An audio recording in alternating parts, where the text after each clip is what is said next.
Time now 12 minutes past 7, and since 2010 almost 11,000 long-term empty homes have been brought back into use in Scotland.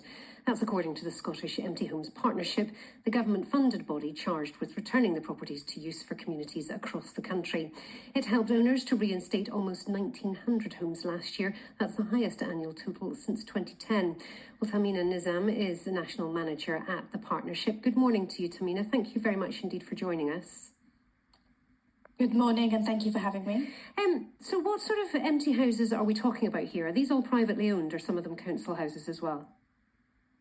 So the properties we focused on are all privately owned homes that are currently vacant with no one living in them. The quality of them varies, so you might have some properties where a previous tenant or even the owner themselves might have been living in there, and since they've moved out, no one else has moved in. On the other end of the spectrum, you have properties that have been empty for more than 5 years, some of them for decades at a time.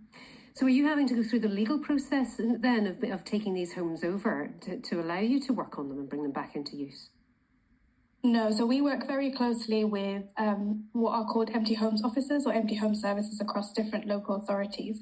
And they're critical in playing the role in bringing these properties back into use. So these officers work within the local authorities, and they work closely with the owners to identify what the barriers are to bringing these properties back into use, and provide the support that is needed. So that might be working with the owners to identify if there are particular schemes or discounts that they might be eligible for, or in some cases supporting the owners to sell the properties to someone who is going to bring it back into use.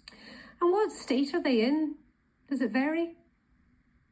It varies a lot. So you might have properties, we've had examples of properties that maybe needed just a little bit of work internally. So we've had examples of properties that maybe have had fires internally and that have required significant amount of work but been able to be brought back within a year.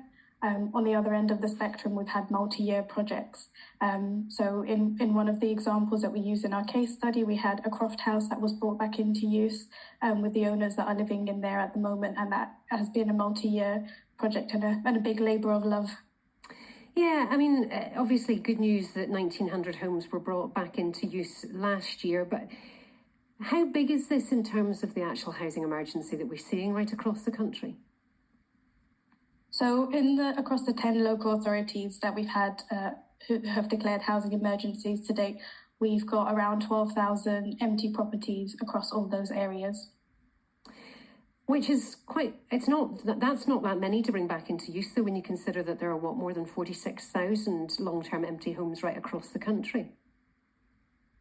That's true. I think what we do is we look at area to area, looking at the demand across the areas, and also recognising that empty homes are an asset on our doorstep. They won't be the sole solution to meeting housing demand and the housing emergency, but it's one way the local authority can respond to the need in their area. And do all local authorities work with you, or is it varied across the country?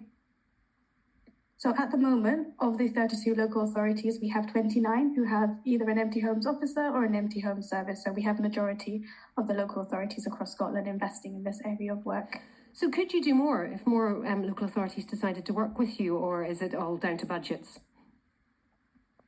It is definitely an area that requires continued investment from both the local authority and Scottish Government. We had the Scottish Government publish an independent audit last year, and within the audit they identified not only the important role that our partnership plays in supporting this area of work, but also the importance of having a local empty homes officer across different areas of Scotland. As I mentioned earlier, they're able to do the more localised support to look at what the needs are for that individual, but also for the area that they're based in, whereas we provide the more kind of strategic support across the nation. So do you think you will be able to do more then if more empty homes officers are put in place across the country to try and deal with this? Yes, more investment in this area would mean that, and providing more resource into this area means that we would be able to increase our numbers. It would also allow the empty homes officers to not just respond reactively as they've currently been doing, but they'd be able to take a more proactive proactive approach and a proactive role around identifying potential empty homes in their offices and working more strategically across the different areas of work in the local authority. Tahmina, thank you for your time this morning. Tahmina Nizam there, who's from the Scottish Empty Homes Partnership.